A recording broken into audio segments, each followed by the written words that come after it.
ముందుగా నిన్న అంటే ఫిబ్రవరి 24వ తేదీన తిరుమలలో స్వామివారిని మొత్తం 66,764 మంది భక్తులు దర్శనం చేసుకున్నారు.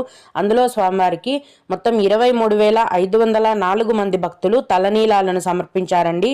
నిన్నటి రోజున తిరుమలలోని శ్రీవారి హుండీ యొక్క ఆదాయం అనేది 4,14,00,000 రూపాయలు. ఈరోజు కూడా ఎటువంటి దర్శనం టికెట్లు లేకుండా నేరుగా భక్తులను ఫ్రీ దర్శనానికి అనుమతిస్తున్నారు. ఈ విధంగా టికెట్స్ లేకుండా నేరుగా వెళ్లే ఫ్రీ దర్శనానికి నిన్నటిలాగే ఈరోజు కూడా 8 నుంచి 10 గంటల సమయం అనేది పడుతోందండి. అలాగే తిరుపతిలో ఇచ్చే ఉచిత సర్వదర్శనం టికెట్లను తీసుకొని దర్శనానికి వెళ్లిన భక్తులకు దర్శనానికి 4 నుంచి 5 గంటల సమయం అనేది పడుతోంది.